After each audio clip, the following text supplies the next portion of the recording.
Shalom, Israel. This message of daily edification is being brought to you through the spirit and power of Yahweh Bashem Yahweh Shai. All praises due, peace and salutations to you out there. Rod of Iron, Austere family. All right. Today, I'd like to take a couple of passages to talk about the right spirit. The right spirit. And having a right spirit is kind of difficult for us to absorb right now because of how long we've been in captivity. Having the right spirit is pretty much being selfish, being to ourselves, loving ourselves, period. You know, basically, it's us and fuck everybody else. I can't put it any plainer than that. When you think about our stay here in this wicked ass country called America, how have we been treated? You know, we're passed over, laughed at, cheated, we're charged double for everything. This is why a lot of so-called black restaurants and businesses can't stay open, because they're allowed to charge us at a much higher rate. This is why you can't get things like you can at, say, Burger King or McDonald's. You can't get things like free drink refills or things like that at a black restaurant, because it's cutting into their profit. They already don't make anything. They have to charge high prices just in order to stay open. And that's all because of this punk-ass government that allows these other nations to have their way with us. We are a base people here. They get everything off of our backs, okay? And this is why we have to start getting ourselves in the right spirit. And that means even when there might be dissension between us, and I'm talking about the 1/3 now, it's a little trickier than the passage I'm going to read. And it's going to involve King David and the death of Saul. But when it comes to having a right spirit within ourselves, the 1/3, all right, under the law of liberty, I got to be specific. I'm not talking about law keepers. Law keepers are enemies to law of liberty keepers at this present time, because law of Moses keepers, they're enemies to the Most High, because they disregard and they disrespect his son. So that's just the bottom line. If you are a law of Moses keeper, then you're an enemy to the Most High. No other way around it. And fuck you if you don't like it. You'll find out in the by and by exactly what your position is. All right. So I want to show through the scriptures the right spirit that King David had, even though Saul hunted him for 20 years of his life trying to kill him. At this time, Israel was a nation with our own government. All right. They had a king. All right. And because of that, David had respect, even though he and the king didn't get along. Even though the king tried to kill him, David still remained honorable with a right spirit. So we're going to go to 2 Samuel chapter 1, verse 1. Now it came to pass after the death of Saul, when David was returned from the slaughter of the Amalekites, and David had abode 2 days in Ziklag, it came even to pass on the 3rd day that, behold, a man came out of the camp of Saul with his clothes rent and earth upon his head. And so it was, when he came to David, that he fell to the earth and did obeisance. So he fell to the ground and, you know, did his little paying homage to King David. And well, he wasn't a king yet, but you know what I mean. David was a well-respected warrior at this time. And he had been in engagement after engagement, so his name was starting to spread. All right. Verse 3. And David said unto him, From whence comest thou? And he said unto him, out of the camp of Israel am I escaped. And David said unto him, How went the matter? He said, I pray thee, tell me. And he answered, That the people are fled from the battle, and many of the people also are fallen and dead. And Saul and Jonathan his son are dead also. And David said unto the young man that told him, How knowest thou that Saul and Jonathan his son be dead? And the young man that told him said, As I happened by chance upon Mount Gilboa, behold, Saul leaned upon his spear, and lo, the chariots and horsemen followed hard after him. And when he looked behind him, he saw me, and called unto me. And I answered, Here am I. And he said unto me, Who art thou? And I answered him, I am an Amalekite. Now the Amalekites are sworn enemies to our nation, even till now. All right, verse 9. He said unto me again, Stand, I pray thee, upon me, and slay me, for anguish is come upon me, because my life is yet whole in me. So I stood upon him and slew him, because I was sure that he could not live after that he was fallen. And I took the crown that was upon his head, and the bracelet that was on his arm, and I brought them hither unto my Lord. Now, this Amalekite is taking the credit for executing an Israelite king. I don't know how he thought this was going to go well. Then he took an arm bracelet off of Saul and his crown, which he's not worthy to touch, and he brings them to David. Verse 11. Then David took hold on his clothes and rent them, and likewise all the men that were with him. Now, Saul hunted David for 20 years, trying to kill him, trying to put him to death out of jealousy, because David had killed Goliath, and the public opinion, all the people of Israel were starting to look at David more favorably than Saul. All right? And now that he learned that his king was dead, and even though he was trying to kill him, even though Saul had hatred in his heart for David, he didn't have hatred in his heart for his king. All right? It says, Then David took hold on his clothes and rent them. He tore them. That was a sign of anguish in the ancient world. Men did this to show that their spirit was grieved. And likewise, all the men that were with him. Now, these men also were being hunted by Saul because they were riding with David. Verse 12. And they mourned and wept and fasted until even for Saul and for Jonathan his son and for the people of the Lord and for the house of Israel, because they were fallen by the sword. Even though Saul was hunting him, he still didn't like to hear that his king and his countrymen, all right, had been decimated by the enemy. Verse 13. And David said unto the young man that told him, Whence art thou? And he answered, I am the son of a stranger, an Amalekite.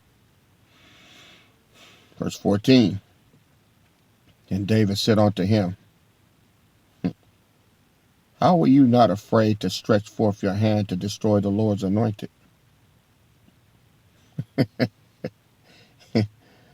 Now, you know about this time, this Amalekite thought he was going to get a handsome reward, because it had become public knowledge of how Saul was hunting David. Everybody heard about it. Everybody knew about it. Everybody knew how David had to evade Saul's capture many times. All right. So, of course, when they hear about this, they're like, well, if I kill Saul, then that'll make David happy, and then I can come up. That was his plan. But he had no idea that a right spirit was in David, and a right spirit within him made this Amalekite misjudge the situation and do the wrong thing. He's thinking that David was going to be happy that he killed Saul, but he wasn't. He was grieved. How can you grieve over a man that's trying to kill you when he's put to death? That's the right spirit, Because no matter what, within your nation, nobody comes before that, even if you don't agree. All right? Verse 15. And David called one of the young men and said, go near and fall upon him. And he smote him that he died. So one of David's soldiers went and he chopped up this Amalekite. Verse 16. And David said unto him, thy blood be upon thy head, for thy mouth hath testified against thee, saying, I have slain the Lord's anointed. This man didn't really kill Saul. He just said he did, trying to get credit, and it cost him his life. Verse 17. And David lamented with his lamentation over Saul and over Jonathan, his son. Verse 18. He bade them teach the children of Judah the use of the bow. Behold, it is written in the book of Jasher. Verse 19. The beauty of Israel is slain upon thy high places. How are the mighty fallen? Tell it not in Gath, publish it not in the streets of Ascalon, lest the daughters of the Philistines rejoice, lest the daughters of the uncircumcised triumph. He was worried about the reputation of Saul, not just him dying, but what people were going to think about him after he was gone. David wanted to preserve his legacy, all right? Even though he was trying to kill him, he still had the best intentions for his king because he loved Israel that much. Verse 21, ye mountains of Gilboa, let there be no dew, neither let there be rain upon you, nor fields of offering. For there the shield of the mighty is vilely cast away, the shield of Saul, as though he had not been anointed with oil. From the blood of the slain, from the fat of the mighty, the bow of Jonathan turned not back, and the sword of Saul returned not empty. Verse 23, Saul and Jonathan were lovely and pleasant in their lives, and in their death they were not divided. They were swifter than eagles, they were stronger than lions. Saul and his son both died on the battlefield together. And even though Jonathan was at odds with his father for his father's animosity toward David, he still fought under his father, all right, with courage, and they both died together. And David, he recognized that, and he said these words as a memorial to them, even though he was in disagreement with his countrymen. All right, verse 24, ye daughters of Israel, weep over Saul, who clothed you in scarlet with other delights, who put on ornaments of gold upon your apparel. How are the mighty fallen in the midst of the battle? O Jonathan, thou wast slain in thy high places. Verse 26, I am distressed for thee, my brother Jonathan. Very pleasant hast thou been unto me. Thy love to me was wonderful, passing the love of women. And this is what some faggots try to use, trying to say David and Jonathan were gay. Get the fuck out of here. That's not what it's saying. He loved his brother. That was it. Because without the brotherhood, there's no protection for Israel. Without the brotherhood, our women will suffer. Without the brotherhood, our nation will suffer. That's the right spirit to have. It's nothing sexual in this passage, and it takes a faggot to even try to come up with something like that. So twisted. That's why this book is not for heathens. This book is not for non-Israelites, because they always take something perverse out of the scriptures that's not even there. Verse 27, how are the mighty fallen, and the weapons of war perished? The right spirit. The right spirit. David had a right spirit towards Saul, even though Saul treated him as an enemy. And before Saul died, he did make amends with David. He did let him know that he was more honorable than himself, because David had the opportunity to kill Saul, but he didn't move on it. He cried and he was grieved just from cutting a piece of Saul's clothing off of him to let him know, I could have killed you, but I didn't. He was grieved over that. He felt that that was touching the Lord's anointed. Can you imagine how he felt when this rat, this Amalekite, killed him? Not a good thing. Let's go to 2 Samuel chapter 4. This passage here is going to mirror what happened between Saul's next son, Ishbosheth, who became the Israelite king after Saul was killed in battle. We're going to see what happened here. 2 Samuel chapter 4, verse 1. And when Saul's son heard that Abner was dead in Hebron, his hands were feeble, and all the Israelites were troubled. And Saul's son had 2 men that were captains of bands. The name of one was Baanah, and the name of the other, Rahab, the sons of Rimmon, a Beerothite, of the children of Benjamin. For Beeroth also was reckoned to Benjamin.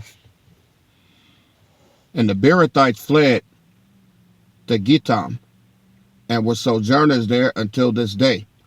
And Jonathan, Saul's son, had a son that was lame of his feet.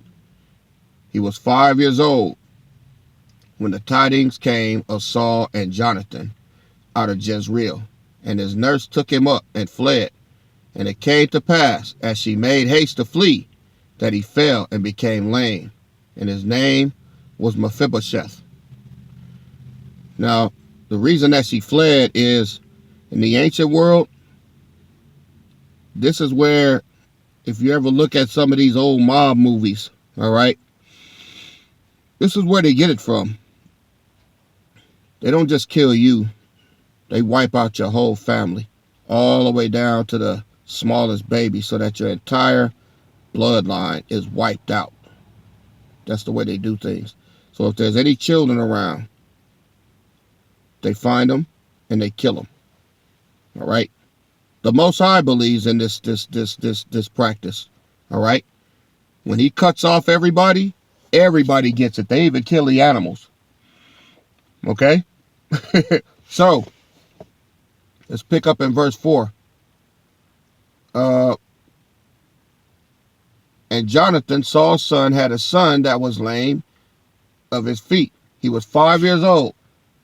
When the tidings came of Saul and Jonathan out of Jezreel, tidings means the news that they were killed in battle, and his nurse took him up and fled. And it came to pass, as she made haste to flee, that he fell and became lame. And his name was Mephibosheth. Verse 5. And the sons of Rimmon, the Beerothite, Rahab and Baanah, went and came about the heat of the day to the house of Ishbosheth, who lay on a bed at noon. And they came thither into the midst of the house, as though they would have fetched wheat. And they smote him under the 5th rib, and Rahab and Baanah, his brother, escaped. Now, these men were loyal to King Saul, and after he was killed in battle, his son Ishbosheth became king. So now their loyalty was to switch, all right, and they were to serve Ishbosheth the same way they served Saul, all right. But they knew the history between Saul and David, and then they also knew now that that same animosity would fall upon Ishbosheth, okay.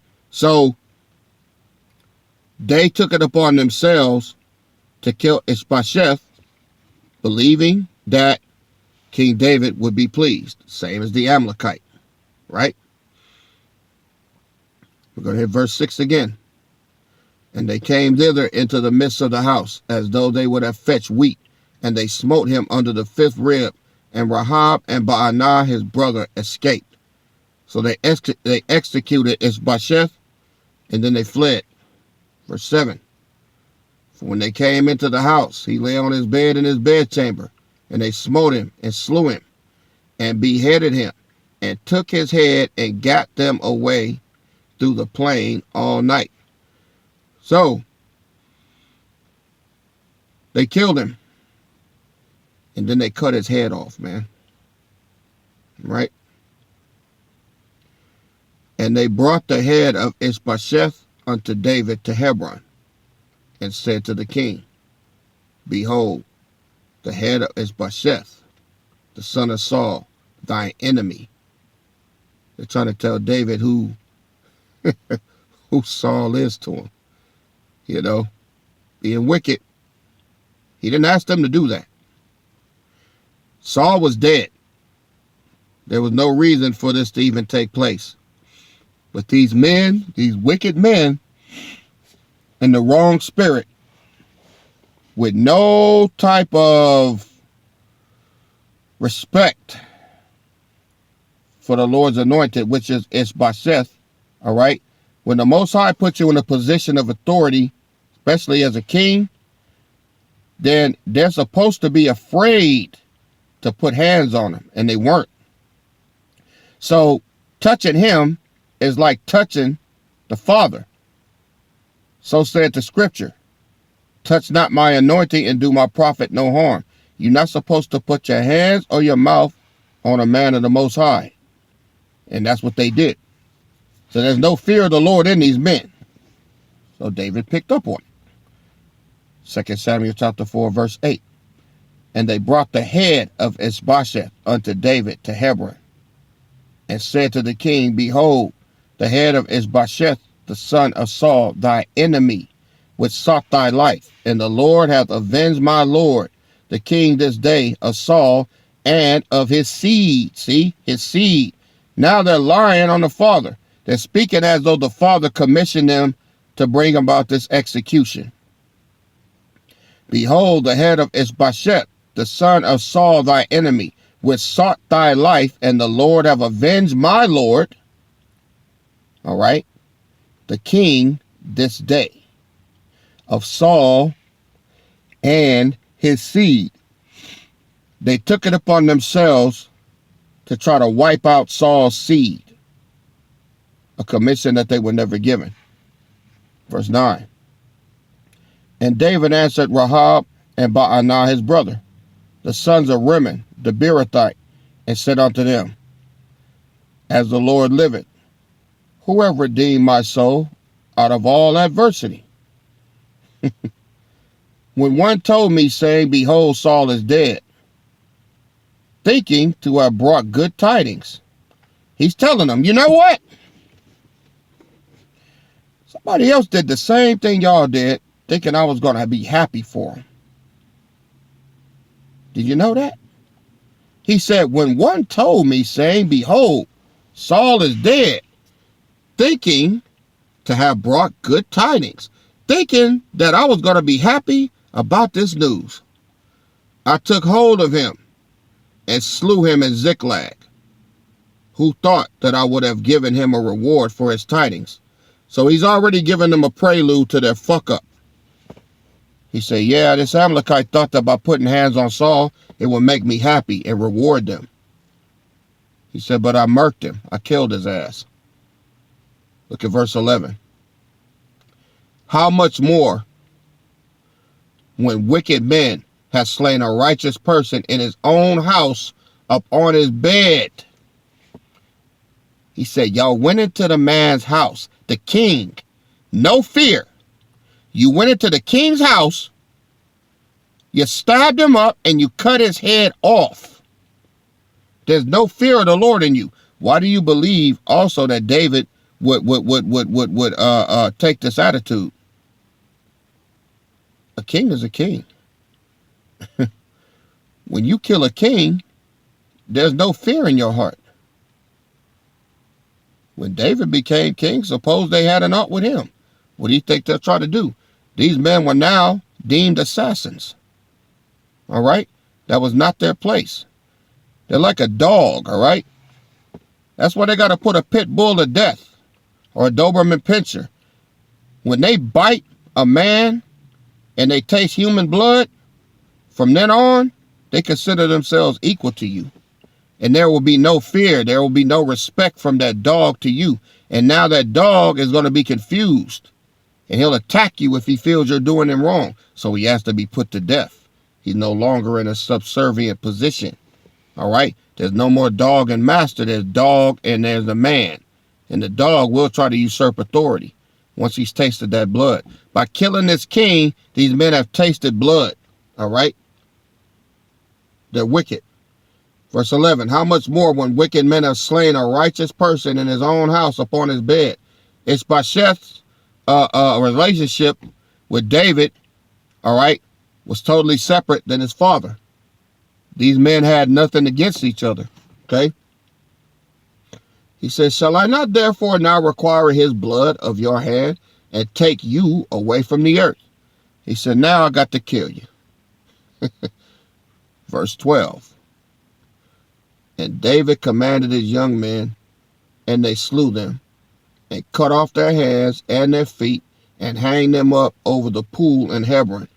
But they took the head of Ishbosheth and buried it in the sepulchre of Abner in Hebron. So, these men who thought they did service to the future king of Israel, King David, they thought that they would get on his good foot by doing the ultimate ass kissing and getting in the middle of a dispute that had nothing to do with them. They took sides, all right, and they killed a man, and it cost them their life. Because David would not suffer sin upon his brother, even when they weren't getting along. That's the type of love and camaraderie that Israelite men must have one to another. If a nation is going to be strong, you can't suffer sin upon your brother, even if you're not getting along, especially from another nation, especially a rat. Okay, we can't have that. This is the right spirit for a brotherhood. Now, let me make things abundantly clear. There's a slight twist in this day and age for which we live in, because right now, they are not all Israel that are of Israel. So saith the scripture. All right, they are not all Israel that are of Israel. We got Israelites out here right now that are heathens. All right, including you law keepers. You are not Israel. Like I said, I could give a fuck if you don't like it. You're not. Because you reject the Son, you reject the Messiah, whom the Father said that we are supposed to listen to. So, that puts you on the opposite side of the spectrum. This message is for those of you men that are in the 1/3, that are under the right doctrine, that are under the correct teaching, that are under the correct spirit, the law of liberty for which R.O.I died and instituted, the second covenant, not the first. This is the type of love that we are supposed to have one to another, a brotherhood. That's the right spirit. You law keepers are enemies. You're part of the nutsack Israelite crew. You will be put to death by tribulation, starvation, old age, privation, and any other way that the Most High sees fit. You will pay for your own sins because you try to keep the law, using that as your plumb line for righteousness, instead of the way the scriptures have commanded us to do. So, you will bear your weight. You will bear your punishment on your own. You are the men that have tried to use sinking sand as your platform for your salvation. And you will fail. You will die, and you will be brought back into the kingdom as children and raised correctly. But as for right now, this message is not for you. This is only for the 1/3. This concludes our message for the right spirit. Giving all praises to Yahweh B'Shem HaMashiach Yahweh Shai. Quickly prepare for the next message. Matthias out. Shalom.